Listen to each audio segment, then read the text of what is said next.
بہت عرصہ پہلے کی بات ہے کہ آبادی سے دور ایک پرانا ویران گاؤں تھا۔ اس میں گھر، گلیاں اور دکانیں سب ویران تھیں۔ کھڑکیاں اور سیڑھیاں بھی ٹوٹی ہوئی تھیں۔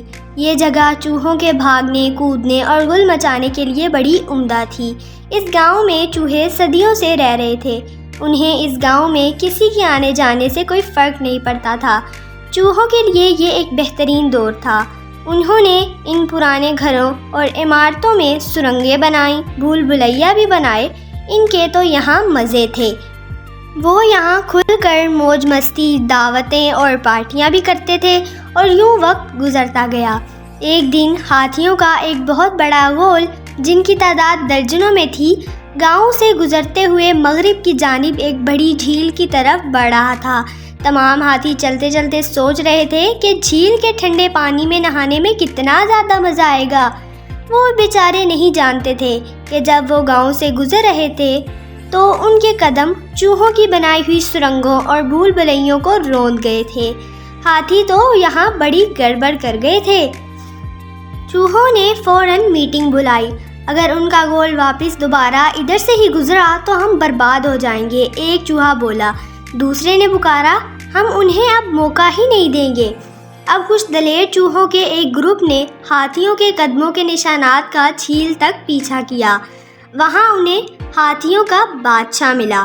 بادشاہ کے سامنے جھکتے ہوئے ایک چوہا باقی سب کی نمائندگی کرتے ہوئے بولا، بادشاہ سلامت، یہاں سے ہماری چوہوں کی آبادی زیادہ دور نہیں ہے۔ یہ اسی ویران گاؤں میں ہے جس سے آپ گزر کر آئے ہیں۔ آپ کو یاد ہوگا۔ مجھے یاد ہے، ہاتھی بادشاہ نے کہا۔ ہم ہاتھی ہیں، ہمیں نہیں معلوم ہوا کہ وہاں چوہوں کی کوئی آبادی موجود تھی۔ واہ، آپ کو نہیں معلوم تھا؟ اس چوہے نے طنز سے کہا۔ آپ کے ریوڑ نے ان بہت سے گھروں کو برباد کر دیا ہے جہاں ہم سینکڑوں سالوں سے رہ رہے ہیں۔ اگر آپ اسی انداز سے واپس لوٹے تو یقیناً ہمارا تو خاتمہ ہی ہو جائے گا۔ ہماری ایک عرض سنیں، کیا آپ واپس جانے کے لیے کوئی دوسرا راستہ اختیار نہیں کر سکتے؟ کیا معلوم کسی دن ہم چھوٹے چوہے بھی آپ کی کچھ مدد کر سکیں۔ ہاتھی بادشاہ نے دل ہی دل میں مسکرا کر سوچا، لو سنو بھلا، یہ چھوٹے چوہے کبھی ہاتھی کی مدد کیسے کر سکتے ہیں؟ لیکن اسے افسوس ہوا کہ اس کے ریوڑ نے چوہوں کے گاؤں کو بے دہانی میں کچل ڈالا ہے۔ اس نے کہا، ٹھیک ہے، تمہیں پریشان ہونے کی ضرورت نہیں، میں اپنے ریوڑ کو دوسرے راستے سے گھر لے جاؤں گا۔ اسی دوران قریبی بادشاہ نے اپنے شکاریوں کو حکم دیا کہ وہ جتنے ہاتھیوں کو پکڑ سکتے ہیں پکڑ لیں۔ یہ جان کر کہ ہاتھی دور دور سے اس بڑی جھیل میں تیرنے کے لیے آتے ہیں، بادشاہ نے وہاں پانی میں جال لگانے کا حکم دے دیا۔ جیسے ہی بادشاہ اور اس کے ریوڑ نے اس جھیل میں چھلانگ لگائی، وہ سارے تو اس جال میں پھنس گئے۔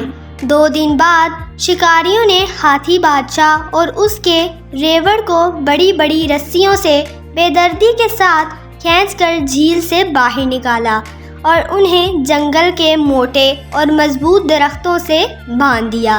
جب شکاری چلے گئے تو ہاتھی بادشاہ سوچنے لگا کہ کیا کیا جائے۔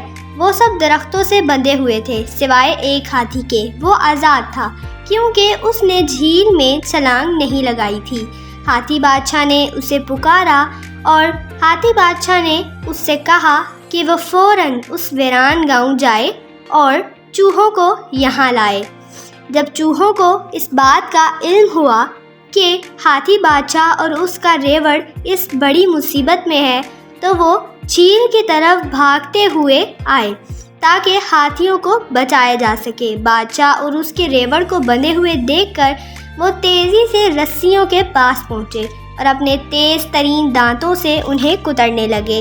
وہ رسیاں کترتے جا رہے تھے اور ہاتھی آزاد ہوتے جا رہے تھے۔